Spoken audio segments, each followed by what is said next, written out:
Hi everyone, welcome along to another video. John here, and today I thought we'd have a look at what I just played there, which is the Cold Shot solo from Stevie Ray Vaughan. And I didn't play this one with the backing track because I just thought it's sometimes easier to hear what's going on without the backing track. So let's get on with the first lick.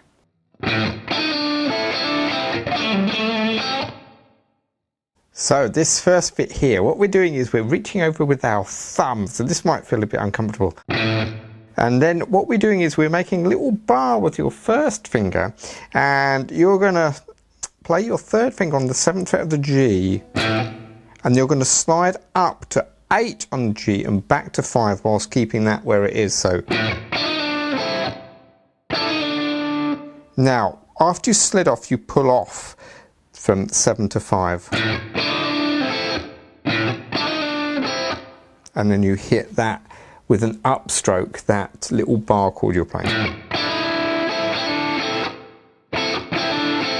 And then you're going to hammer on from 5 to 7 with all of those strings. And an upstroke as well. So let me do that for you again. Alright. And then you're going to do this. This is where you're doing a reverse rake. So the notes are 7, 5, 7, and then an upstroke on that little bar again. But what you're doing, a reverse rake, is where you're muting with the underside of your finger, the E, B, and G. Instead of that. So when you put that little section together, it sounds really quite cool, that. So that's the first section. I'll play it slow. Then we have this. This little bit is now we're going to play with our first finger the 5th fret of the B, and you're going to bend this 7th fret of the G up really to that blues note and pull off to the 5th fret, and then pull 7 off the 5 on the D, and then you're going to hit that 5th fret of the low E with your thumb again. So if you're not used to using your thumb, that's going to feel a little weird. So let me play that in context.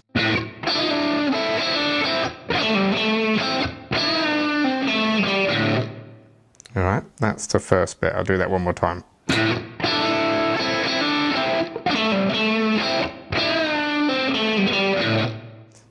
Okay, so the next bit we have a similar idea.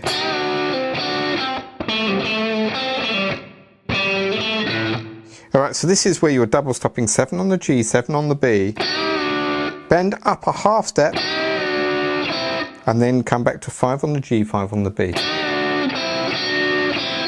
Alright, back to 7 again, and then pull off 7 to 5 on the D.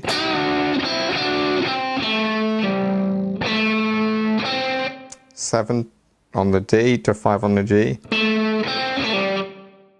Alright, and then a quick pull off 7 to 5.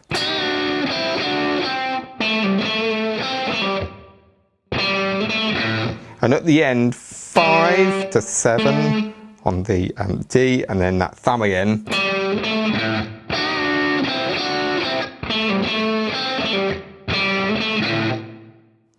Alright, let me put those licks for you from the beginning. So here we go.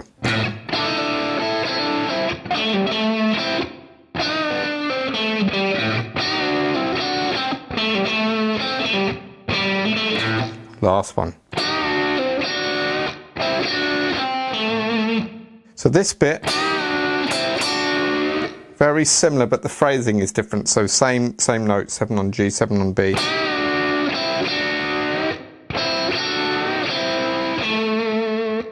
Alright.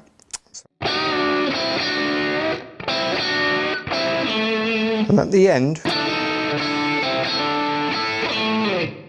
this is where we're doing that little bar again on the 5th fret.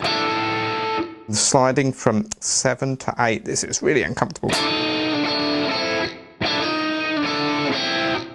So slide up, hit 7 and the 3 together, off to the 5 again, hammer onto the 7, back to the 5, and then you're hitting that 7 on the D, and you can do a little rake there. And then you can slide off. So let me play those licks from the beginning.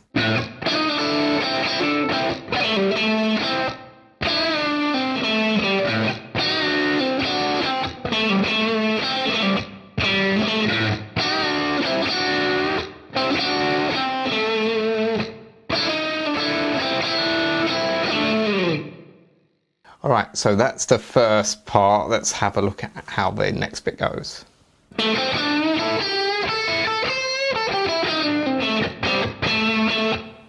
Okay, so this phrase starts on 7 on the D, and then you're going to play 5 on the G, 7 on the G, bend it up to that blues note, and then hit 5 on the B, 5 on the high E. And then directly after that, bend that 8 on the B. And then 5 on high E, 5 on the B, 5 on the high E, so that bit. Here's the next bit.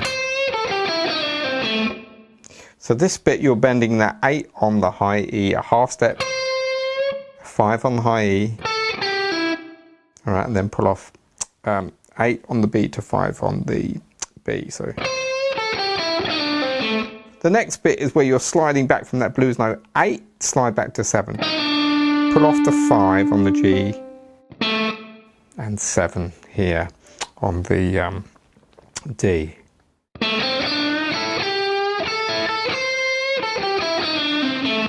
And then we have, and this is 5 on the D here, and 2 strikes here on 7 on the D.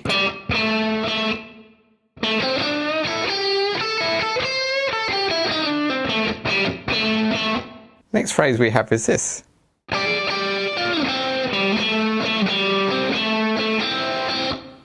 Alright, so this phrase we're coming up to the 10th fret with our little finger and the 8th fret with the first finger, then we're going to hammer onto that 9th fret of the B. So you get that sound. So you're hammering on and then play those 2 notes again. And then you're adding your 3rd finger to that 10 on the G. And then come to 5 here on the G to 5 on the D, all right?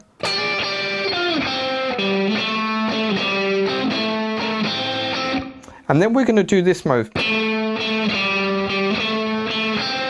Now what's happening with the notes here, if you're playing that 7 on the D twice, 5 on the D twice, and then this 5 on the G twice. But what you're trying to do is hold the strings with your hand and you're playing those notes. So you get a kind of muted. Now if you're not careful, you get that happening where you have other strings ringing. So what we're doing here is this thumb, which feels very difficult, is you're trying to mute those top 2 strings, the E and the A, ringing with your thumb. All right.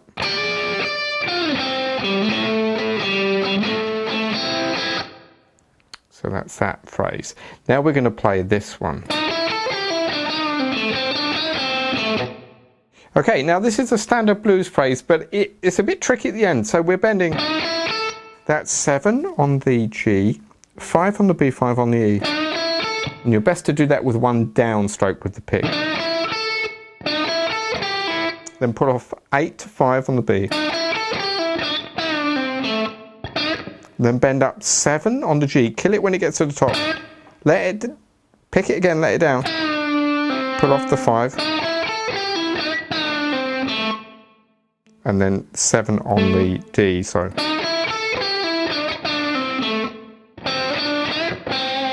Then we do this Stevie Ray lick. So this is 5 to 7 on the G.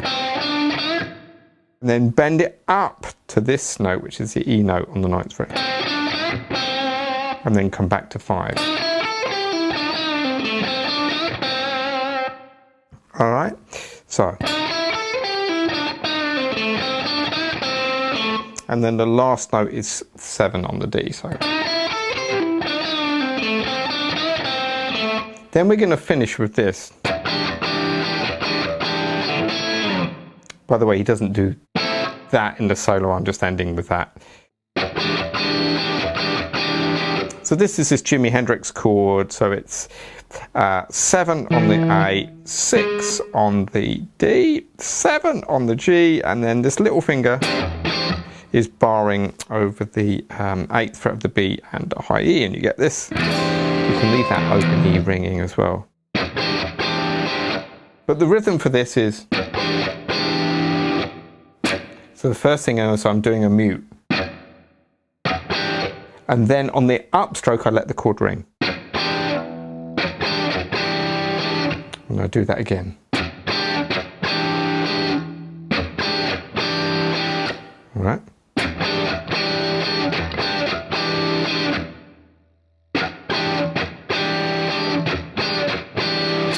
On that second time I play the upstroke twice. And then I've finished with this chord, which is an A minor chord, but with your thumb, so Jimi Hendrix style. So you're barring those 5G, 5B, 5E, third finger on that 7th fret of the D, and then your thumb is playing the A, but it's muting that A there. I guess you could have it in if you wanted to, because it is an A chord.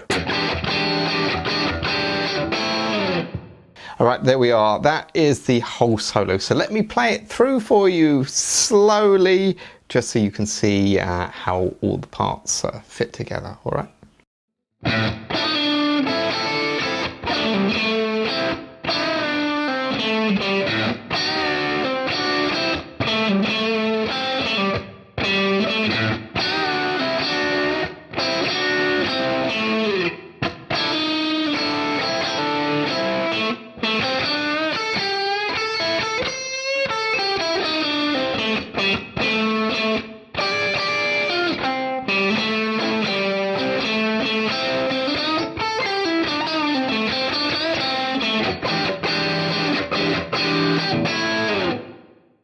Okay, hope that makes sense. Some of those phrases are harder than you think. I've got very small hands, and that bit at the beginning where you're leaving that bar on the 5th fret and then sliding up to the 8th fret is very uncomfortable for me. I tried it with my little finger, but it doesn't seem to work. So anyway, let me know if you've got any questions. Good luck with it. It's a great solo. Have some fun. See you next time.